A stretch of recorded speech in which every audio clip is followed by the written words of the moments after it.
अदशैष्ठस्तोत्रम् मत्स्यकरूपलयोदविहारिन् वेदविनेत्रचतुर्मुखवन्द्य कूर्मस्वरूपकमन्दरधारिन् लोकविधारकदेववरेण्य सूकररूपकदानवशत्रो भूमिविधारकयज्ञवराङ्ग देवनृसिंहहिरण्यकशत्रो सर्वभयान्तकदैवतबन्धो वामन वामन माणववेश दैत्यवरान्तककारणरूप रामभृगुद्वह सूर्जितदीप्ते क्षत्रकुलान्तकशम्भुवरेण्य राघव राघव राक्षसशत्रो मारुतिवल्लभ जानकीकान्त देवकी नन्दन नन्दकुमार वृन्दावनाचन गोकुलचन्द्र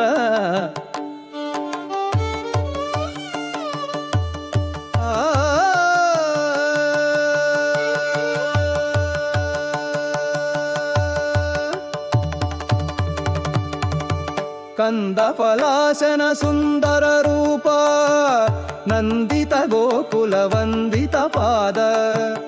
इंद्रसुतावक नंदक हस्त चंदन चर्चित सुंदरीनाथ इंदिवरोदर दल नयना मंदरधारिन् गोविंद वंदे चंद्रशतानन कुंद सुहास नंदित दैवत नंद सुपूर्ण देवकी नंदन सुंदर रूप रुक्मिणी वल्लभ पांडव बंधो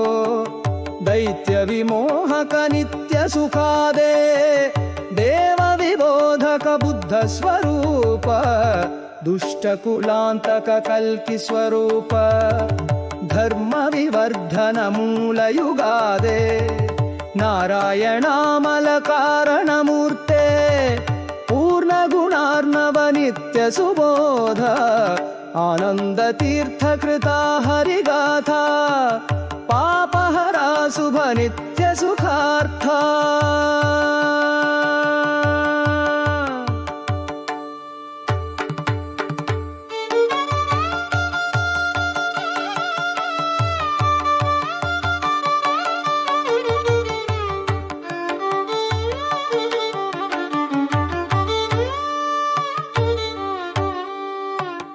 इति श्रीमदानंद तीर्थ भगत्पादाचार्य विरचितम्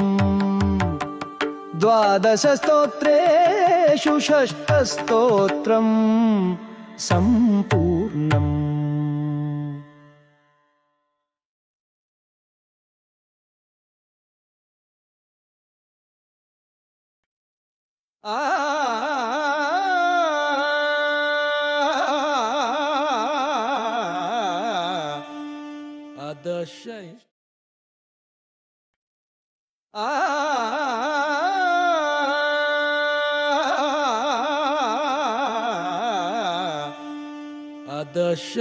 अदशैष्ठस्तोत्रम्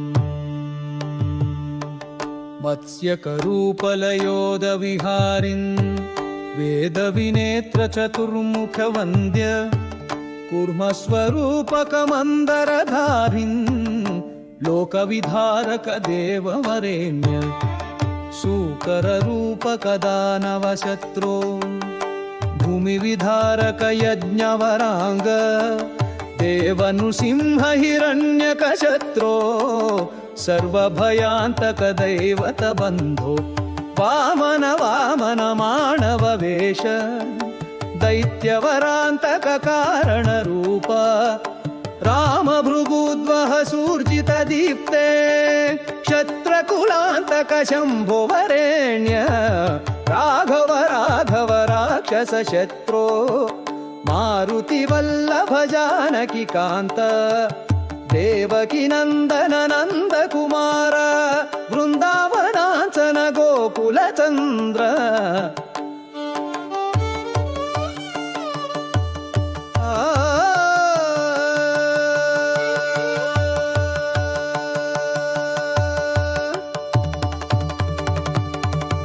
ಕಂದಫಲಾಸನ ಸುಂದರ ರೂಪ ನಂದಿತ ಗೋಕುಲ ವಂದಿತ ಪಾದ ಇಂದ್ರಸುತಾವಕ ನಂದಕ ಹಸ್ತ ಚಂದನ ಚರ್ಚಿತ ಸುಂದರಿನಾಥ ಇಂದಿವರೋದರ ದಳನಯನ ಮಂದರಧಾರಿನ್ ಗೋವಿಂದ ವಂದೇ ಚಂದ್ರಶತಾನನ ಕುಂದ ಸುಹಾಸ ನಂದಿತ ದೈವತ ನಂದ ಸುಪೂರ್ಣ ದೇವಕಿ ನಂದನ ಸುಂದರ ರೂಪ ರುಕ್ಮಿಣಿ ವಲ್ಲಭ ಪಾಂಡವ ಬಂಧೋ ದೈತ್ಯ ವಿಮೋಹಕ ನಿತ್ಯ ಸುಖಾದೇ ದೇವ ವಿಬೋಧಕ ಬುದ್ಧ ಸ್ವರೂಪ ದುಷ್ಟ ಕುಲಾಂತಕ ಕಲ್ಕಿ ಸ್ವರೂಪ ಧರ್ಮ ವಿವರ್ಧನ ಮೂಲ ಯುಗಾದೆ ನಾರಾಯಣಾಮಲ ಕಾರಣ ಮೂರ್ತೆ ಪೂರ್ಣ ಗುಣಾರ್ಣವ ನಿತ್ಯ ಸುಬೋಧ ಆನಂದ ತೀರ್ಥ ಕೃತ ಹರಿಗಾಥಾ ಪಾಪಹರ ಶುಭ ನಿತ್ಯ ಸುಖಾರ್ಥ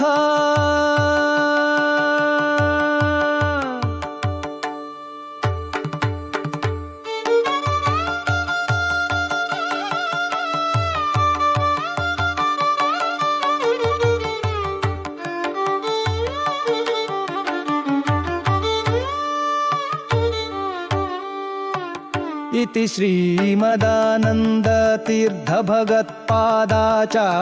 विरचितम् 12 स्तोत्रेषु 6 स्तोत्रम् सम्पूर्णम्।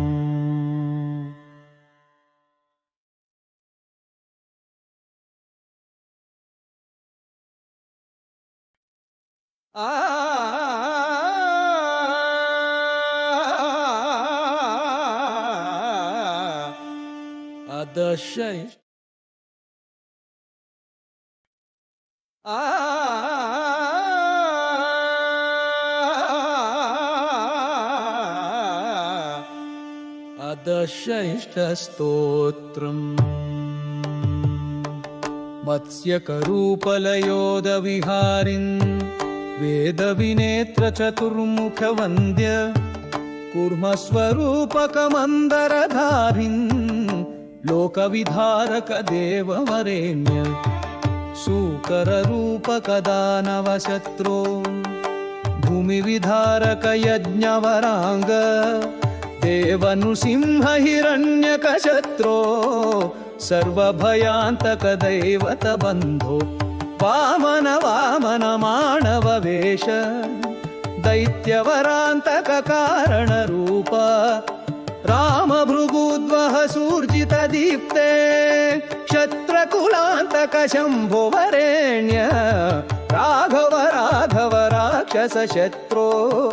मारुति वल्लभ जानकी कांत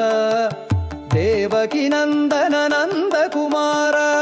वृंदावनांचन गोकुल चंद्र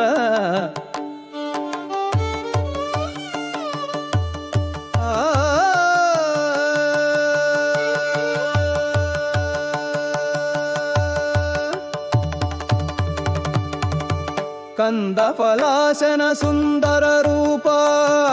नंदित गोकुल वंदित पाद इंद्रसुतावक नंदक हस्त चंदन चर्चित सुंदरिनाथ इंदिवरोदर दळनयन मंदरधारिन् गोविंद वंदे चंद्रशतानन कुंद सुहास नंदित दैवत नंद सुपूर्ण देवकी नंदन सुंदर रूप रुक्मिणी वल्लभ पांडव बंधो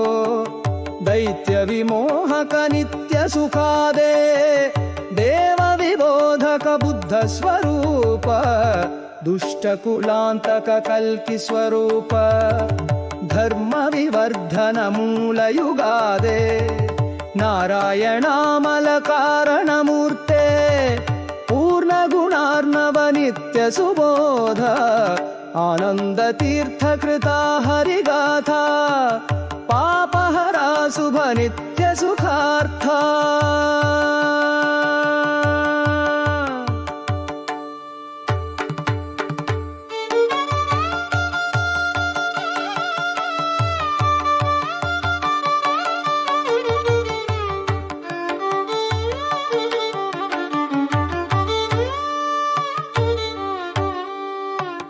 इति श्रीमदानन्दतीर्थभगवत्पादाचार्यविरचितम्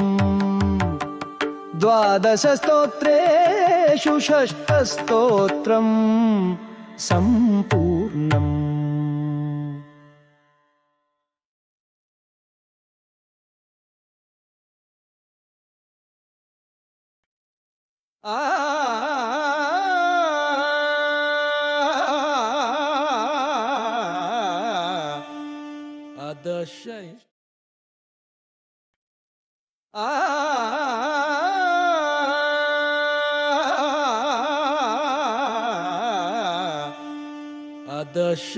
अदशैष्टस्तोत्रम्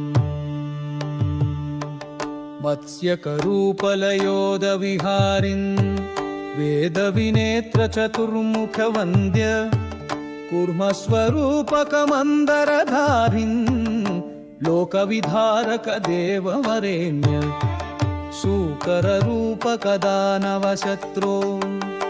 भूमिविधारकयज्ञवराङ्ग देवनृसिंहहिरण्यकशत्रो सर्वभयान्तकदैवतबन्धो वामन वामन मानववेश दैत्यवरान्तककारणरूप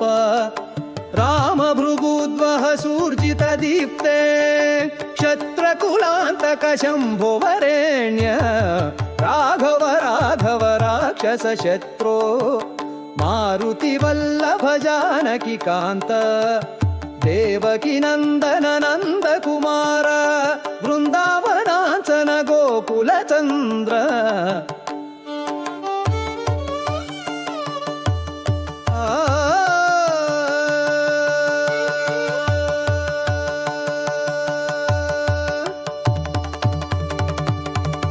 कंदफलासन सुंदर रूप नंदित गोकुल वंदित पाद इंद्रसुतावक नंदक हस्त चंदन चर्चित सुंदरीनाथ इंदिवरोदर दल नयना मंदरधारिन् गोविंद वंदे चंद्रशतानन कुंद सुहास नंदित दैवत नंद सुपूर्ण देवकी नंदन सुंदर रूप रुक्मिणी वल्लभ पांडव बंधो दैत्य विमोहक नित्य सुखादे देव विबोधक बुद्ध स्वरूप दुष्ट कुलांतक कल्कि स्वरूप धर्म विवर्धन मूल युगादे नारायणामल कारणमूर्ते पूर्ण गुणार्णव नित्य सुबोध आनंद तीर्थ कृता हरिगाथा पापहरा शुभ नित्य सुखार्था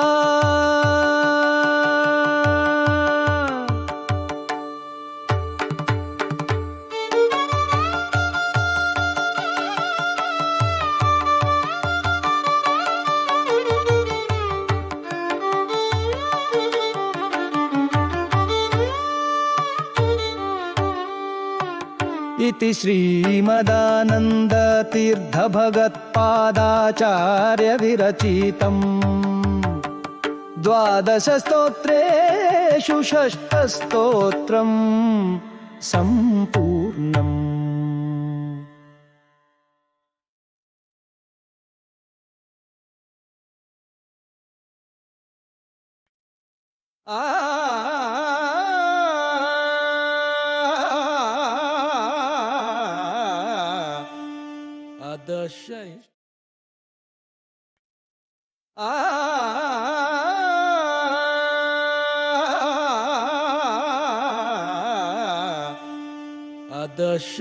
अदशैष्टस्तोत्रम् मत्स्यकरूपलयोदविहारिन् वेदविनेत्रचतुर्मुखवन्द्य कूर्मस्वरूपकमन्दरधारिन् लोकविधारक देववरेण्य सूकररूपकदानवशत्रो भूमिविधारक यज्ञवराङ्ग देवनृसिंह हिरण्यकशत्रो सर्वभयांतक दैवत बन्धो वामन वामन मानव वेश दैत्यवरान्तक कारण रूप राम भृगुद्वह सूर्जित दीप्ते क्षत्रकुलान्तक शम्भो वरेण्य राघव राघव राक्षस शत्रो मारुति वल्लभ जानकी कांत देवकी नंदन नंद कुमार वृंदावनांचन गोकुल चंद्र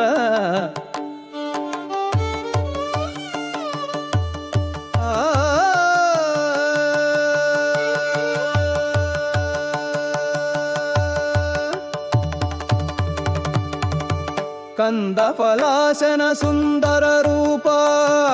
नंदित गोकुल वंदित पाद इंद्रसुतावक नंदक हस्त चंदन चर्चित सुंदरी नाथ इंदिवरोदर दल नयना मंदर धारिन् गोविंद वंदे चंद्रशतानन कुंद सुहास नंदित दैवत नंद सुपूर्ण देवकी नंदन सुंदर रूप रुक्मिणी वल्लभ पांडव बंधो दैत्य विमोहक नित्य सुखादे देव विबोधक बुद्ध स्वरूप दुष्ट कुलांतक कल्कि स्वरूप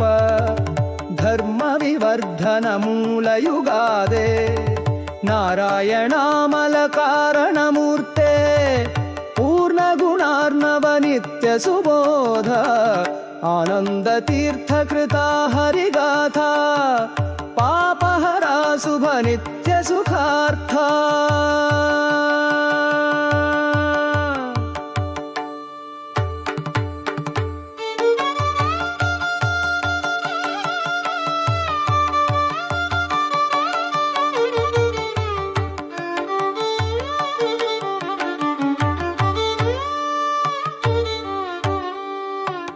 इति श्रीमदानंद तीर्थ भगत्पादाचार्य विरचितम् 12 स्तोत्रेषु 6 स्तोत्रम् सम्पूर्णम्।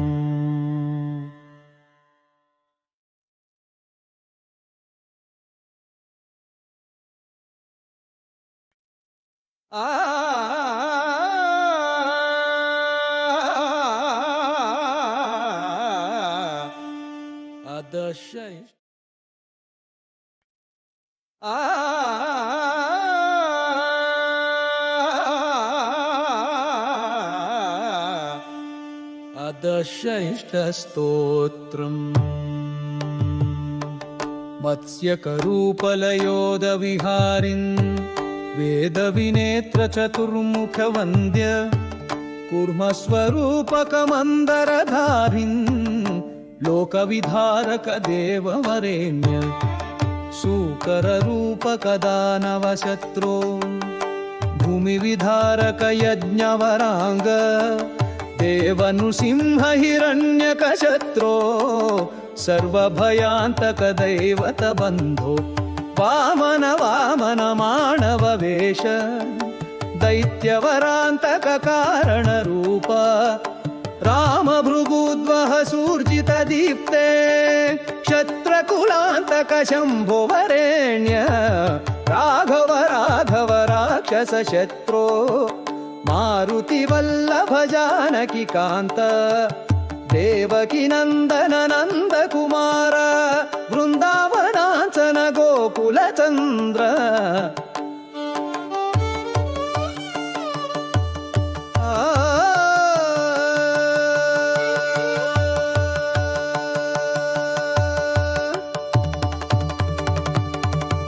कंद फलासन सुंदर रूप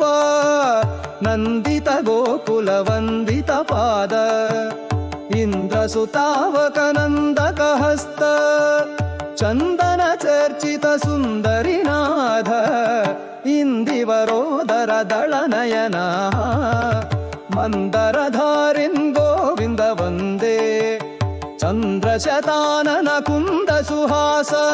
नन्दित दैवत नन्द सुपूर्ण देवकी नन्दन सुन्दर रूप रुक्मिणी वल्लभ पाण्डव बन्धो दैत्य विमोहक नित्य सुखादे देव विबोधक बुद्ध स्वरूप दुष्ट कुलान्तक कल्कि स्वरूप धर्म विवर्धन मूल युगादे नारायणामल कारणमूर्ते पूर्ण गुणार्णव नित्य सुबोध आनंद तीर्थ कृता हरिगाथा पापहरा शुभ नित्य सुखार्था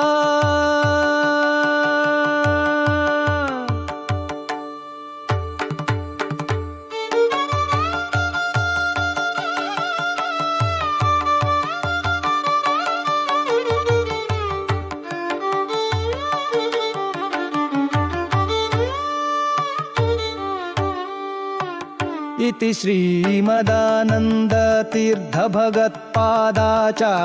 विरचितम् 12 स्तोत्रेषु 6 स्तोत्रम् सम्पूर्णम्।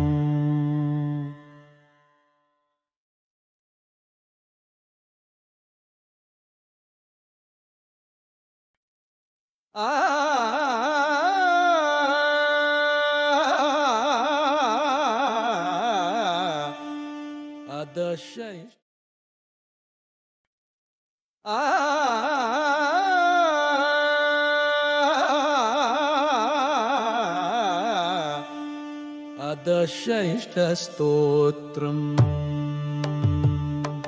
मत्स्यकरूपलयोदविहारिन् वेदविनेत्र चतुर्मुख वन्द्य कूर्मस्वरूपकमन्दरधारिन्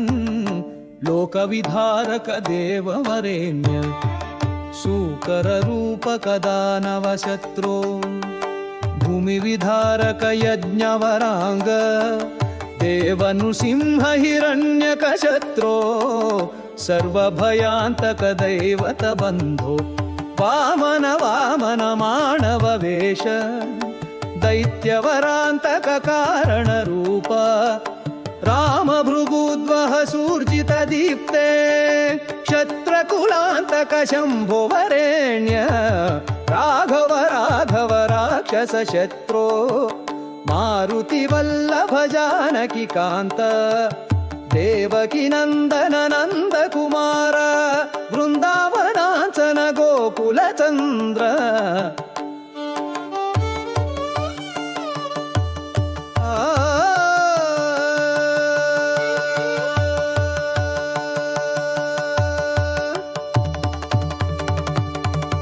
कंद फलासन सुंदर रूप नंदित गोकुल वंदित पाद इंद्रसुतावक नंदक हस्त चंदन चर्चित सुंदरी नाथ इंदिवरोदर दल नयना मंदरधारिन् गोविंद वंदे चंद्रशतानन कुंद सुहास नंदित दैवत नंद सुपूर्ण देवकी नंदन सुंदर रूप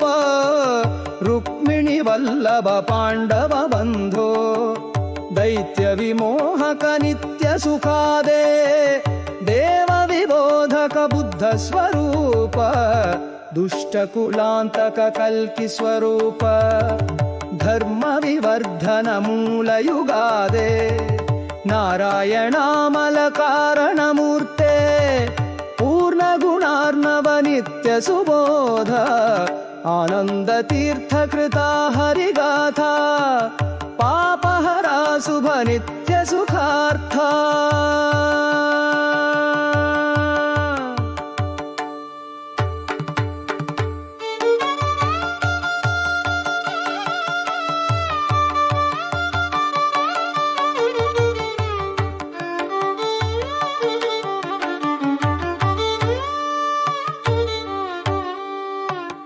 इति श्रीमदानंद तीर्थ भगत्पादाचार्य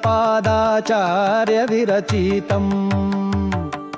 द्वादश स्तोत्रेषु षष्ठस्तोत्रम् सम्पूर्णम्।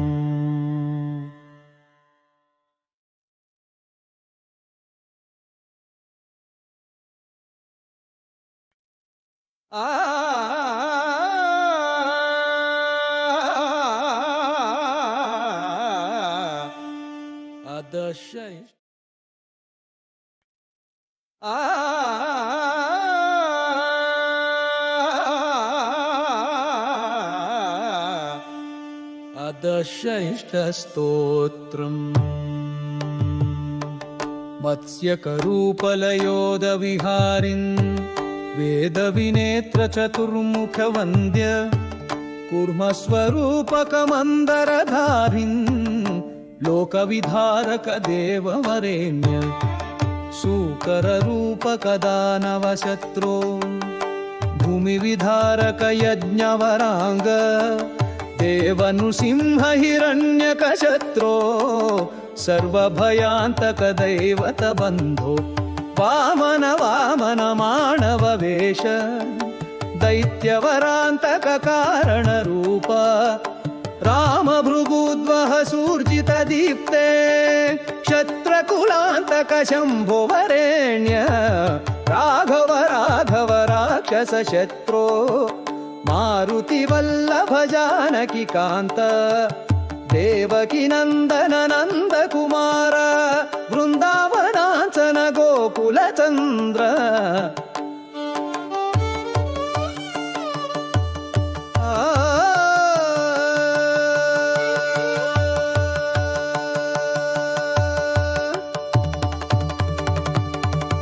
कंदफलासन सुंदर रूप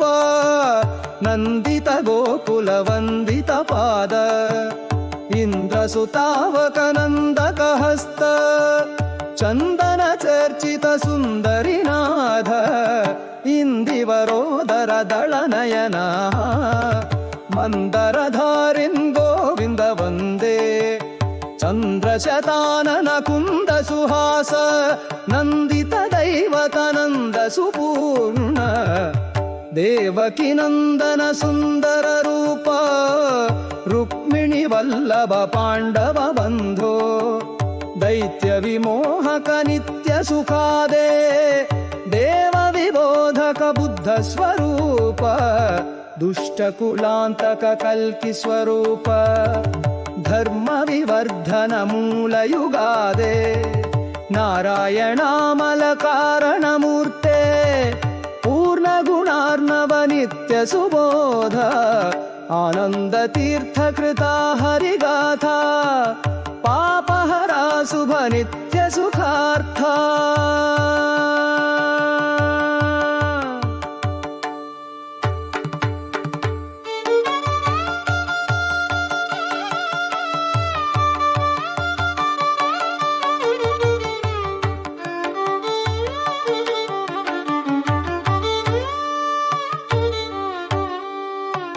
इति श्रीमदानंद तीर्थ भगत्पादाचार्य विरचितम् द्वादश स्तोत्रेषु षष्ठस्तोत्रम् सम्पूर्णम्।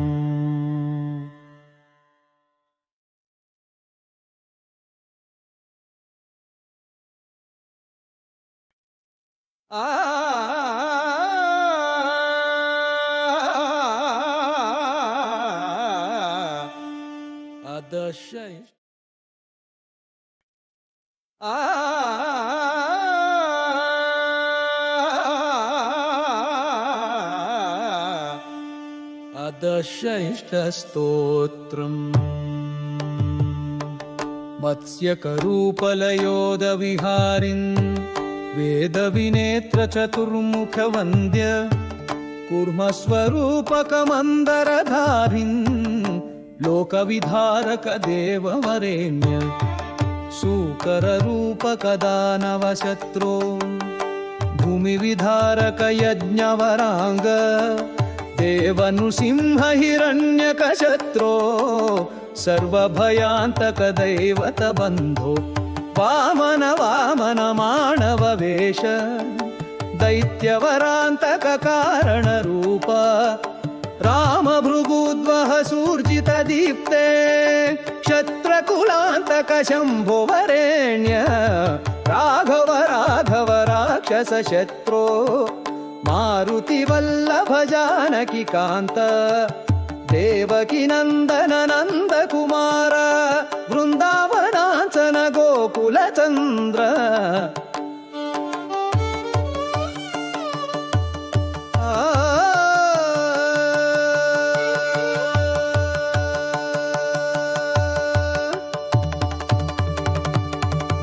कंदफलासन सुंदर रूप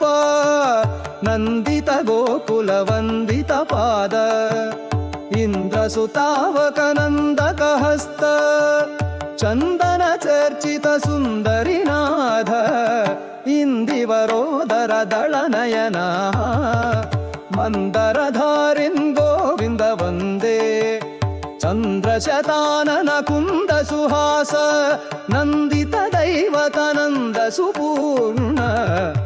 देवकी नंदन सुंदर रूप रुक्मिणी वल्लभ पांडव बंधो दैत्य विमोहक नित्य सुखादे देव विबोधक बुद्ध स्वरूप दुष्ट कुलांतक कल्कि स्वरूप धर्म विवर्धन मूल युगादे नारायणामल कारण मूर्ते पूर्ण गुणार्णव नित्य सुबोध आनंद तीर्थ कृता हरिगाथा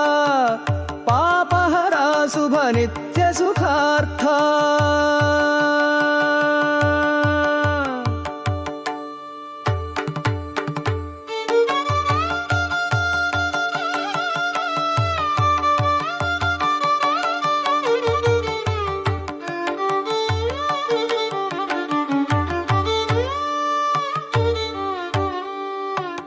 इति श्रीमदानंद तीर्थ भगत्पादाचार्य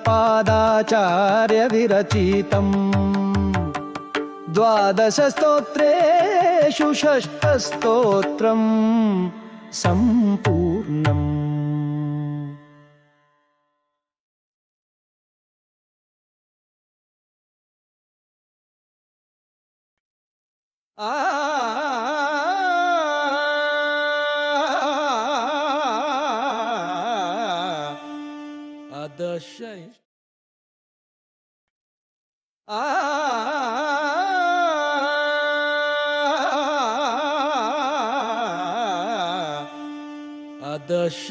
अदशैष्टस्तोत्रम् मत्स्यकरूपलयोदविहारिन् वेदविनेत्र चतुर्मुखवन्द्य कूर्मस्वरूपकमन्दरधारिन् लोकविधारक देववरेण्य सूकररूपक दानवशत्रो भूमिविधारक यज्ञवरांग देवनृसिंह हिरण्यकशत्रो सर्वभयान्तक दैवत बन्धो वामन वामन मानव वेश दैत्यवरान्तक कारणरूप रामभृगुद्वह सूर्जितदीप्ते क्षत्रकुलान्तक शम्भो वरेण्य राघव राघव राक्षसशत्रो मारुतिवल्लभ जानकीकान्त देवकी नन्दन नन्दकुमार वृन्दावनाचन गोकुलचन्द्र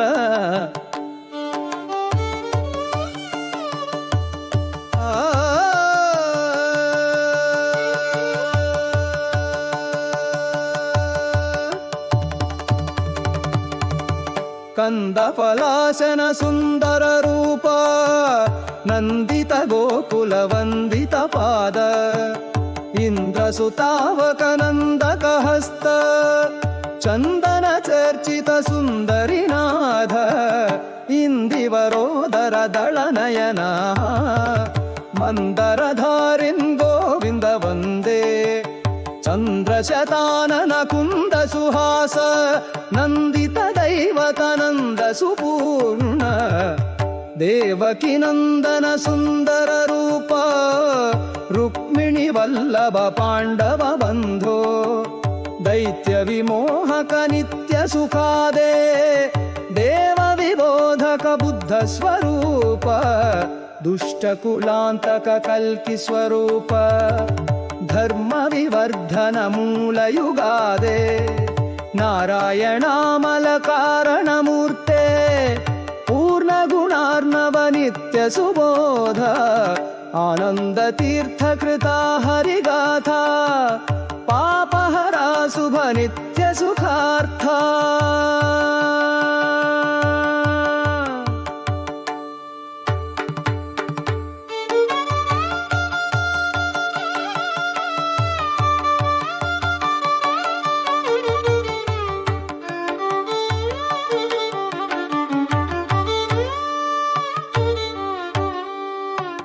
इति श्रीमदानंद तीर्थ भगत्पादाचार्य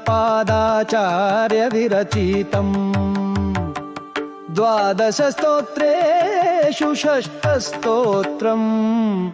सम्पूर्णम्।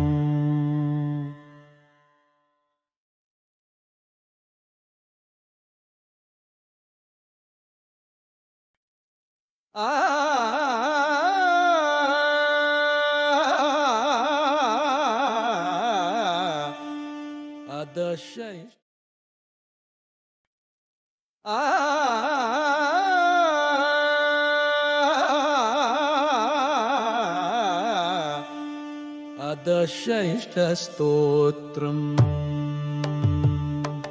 मत्स्यकरूपलयोदविहारिन् वेदविनेत्र चतुर्मुखवन्द्य कूर्मस्वरूपकमन्दरधारिन् लोकविधारक देववरेण्य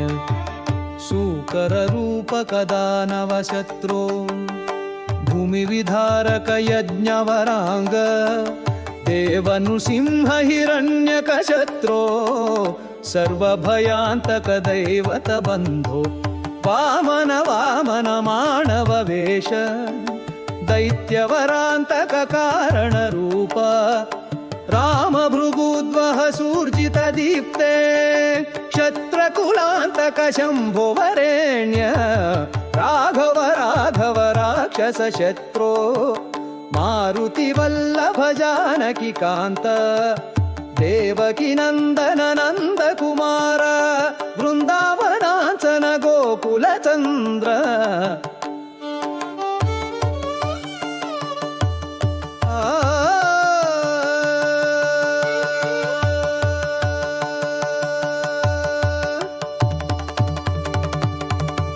कंद फलासन सुंदर रूप नंदित गोकुल वंदित पाद इंद्रसुतावक नंदक हस्त चंदन चर्चित सुंदरीनाथ इंदिवरोदर दल नयना मंदरधारिन् गोविंद वंदे चंद्रशतानन कुंद सुहास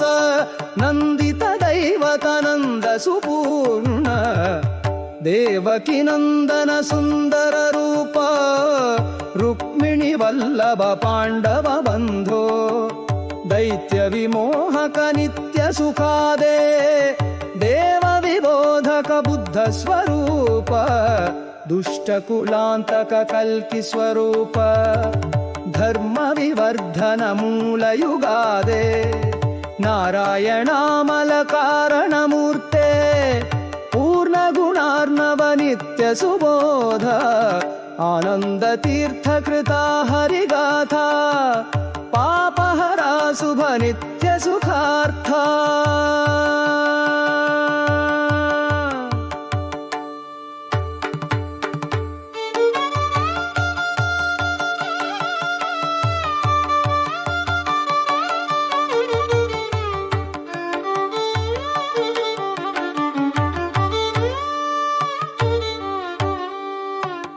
इति श्रीमदानंद तीर्थ भगत्पादाचार्य विरचितम्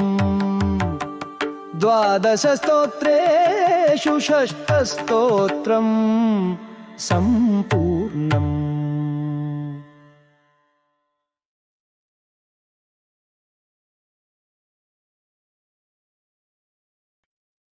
ಆ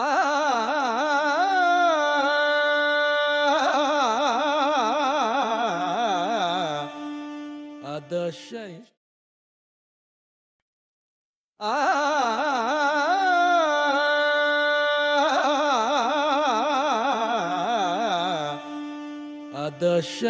ಅದಶೈಷ್ಟಸ್ತೋತ್ರಂ मत्स्यकरूपलयोदविहारिन् वेदविनेत्रचतुर्मुखवन्द्य कूर्मस्वरूपकमन्दरधारिन् लोकविधारकदेववरेण्य सूकररूपकदानवशत्रो भूमिविधारकयज्ञवराङ्ग देवनृसिंहहिरण्यकशत्रो सर्वभयान्तकदैवतबन्धो वामन वामन माणववेश दैत्यवरान्तककारणरूप रामभृगूद्वह सूर्जितदीप्ते क्षत्रकुलान्तकशम्भुवरेण्य राघव राघव राक्षसशत्रो मारुतिवल्लभ जानकिकान्त देवकी नन्दन नन्दकुमार वृन्दावनाचन गोकुलचन्द्र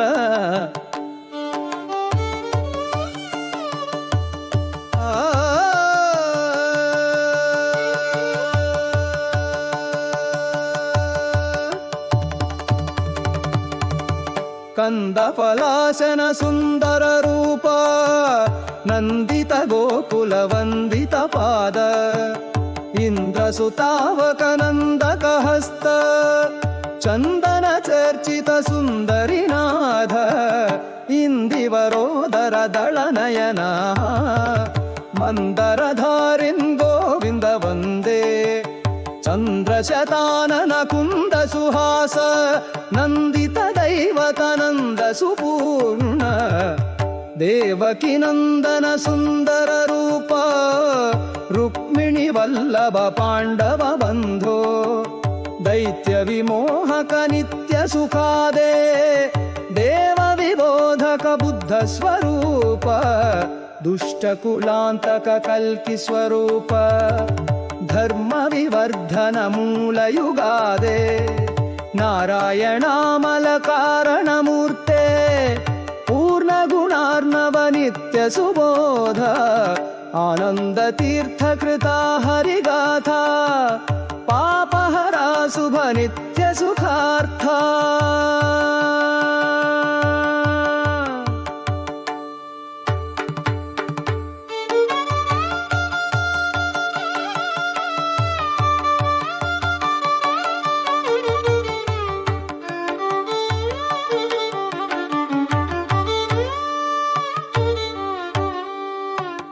इति श्रीमदानंद तीर्थ भगत्पादाचार्य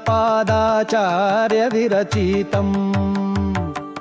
द्वादश स्तोत्रेषु षष्ठ स्तोत्रम् सम्पूर्णम्।